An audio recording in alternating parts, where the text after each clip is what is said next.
आप सभी का स्वागत है मेरे YouTube चैनल माय वे पर। आप सभी लोग जानते हैं कि हाल ही में महाराष्ट्र गवर्नमेंट ने 12th एग्ज़ाम की जो एग्ज़ाम डेट्स है डिक्लेयर कर दी है, जिसके अनुसार 12th की एग्ज़ाम 23 अप्रैल से शुरू हो सकती है। वैसे देखा जाए तो पढ़ाई के लिए बहुत कम दिन बचे हैं, इसलिए मैं आज आप लोगों के लिए एक छोटी सी प्रैक्टिस एक्टिविटी शीट लेके आया हूँ। प्रो सेक्शन में जो फर्स्ट लेसन है एन एस्ट्रोलॉजर्स डे, इस लेसन के ऊपर एक छोटी सी एक्टिविटी शीट, ताकि आप लोग थोड़ी बहुत पढ़ाई कर सके, थोड़ी बहुत प्रैक्टिस कर सके और इसी प्रैक्टिस से आपको अच्छा स्कोर करने में मदद हो सकती है। तो शुरू करते हैं आज की practice test on an astrologer's day. Question 1A, read the extract and complete the activities given below.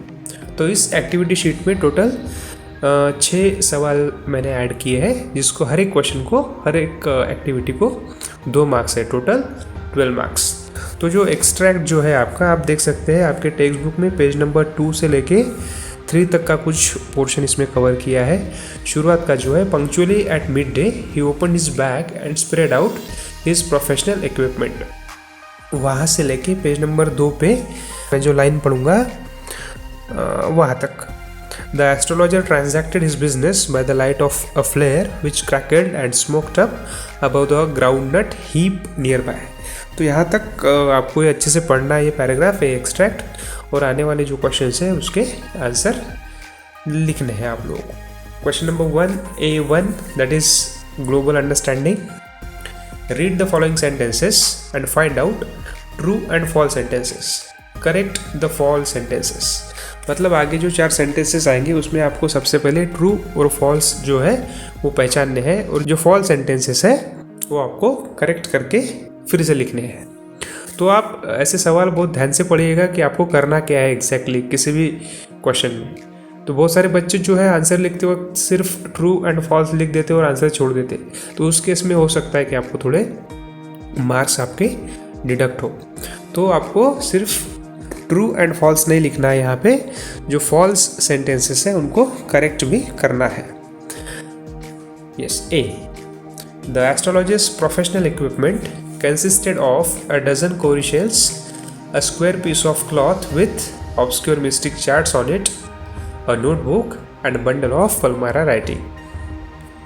B, he wore a red colored turban around his head. C, the astrologer sat under the boughs of a spreading tamarind tree. D, the groundnut seller did not change the fancy names of his ware. तो ये 4 जो sentence दिए हैं इसमें से आपको कौन से ट्रू है और कौन से फॉल्स है ये आइडेंटिफाई करना है। फॉल्स सेंटेंसेस को करेक्ट करके लिखना है। A2, complex factual. तो complete the following web about the variety of trades and occupations in the market. तो वहाँ जो मार्केट रहता है जहाँ पे एस्ट्रोलॉजर बैठता है हमेशा, वहाँ बहुत सारे जो लोग हैं अपना ट्रेड और ऑक्यूपेशन चलाते हैं। तो आपको इस वेब में 2 दिए हैं और 2 और फाइंड आउट करके लिखने हैं। तो सेंटर में हमने लिखा है ट्रेड्स एंड ऑक्यूपेशंस, एक जगह लिखा है हमने मेडिसिन सेलर्स और दूसरी जगह पे मैजिशियंस।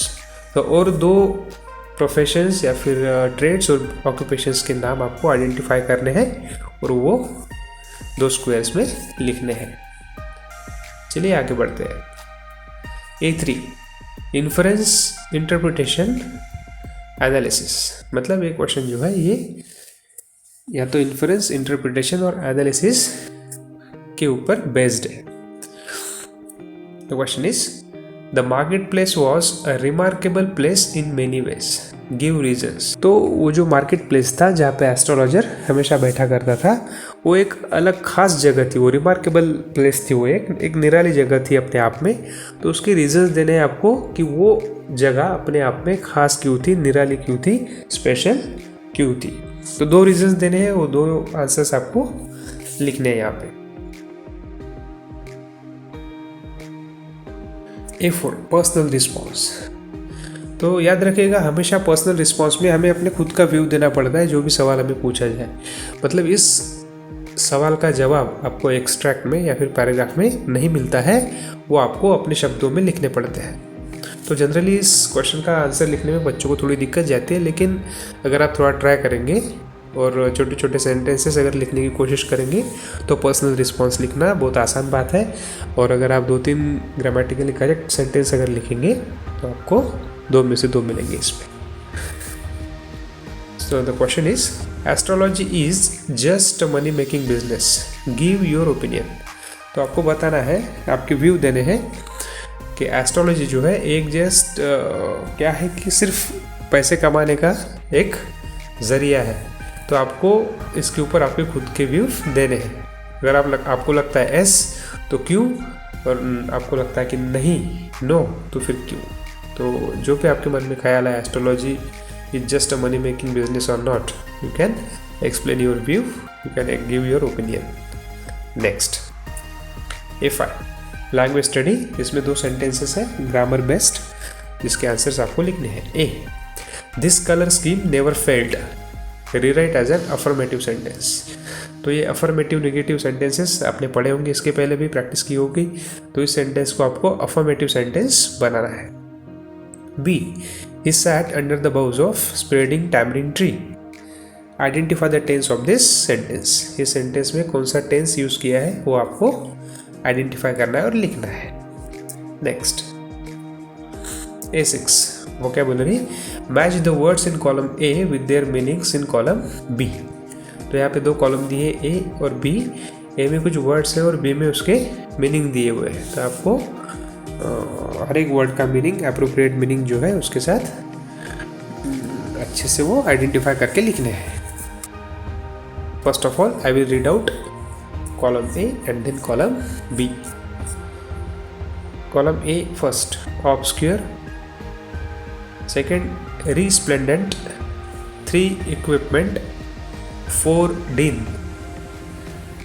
Column B में A है unpleasant noise, B tool, C bright and D difficult to understand.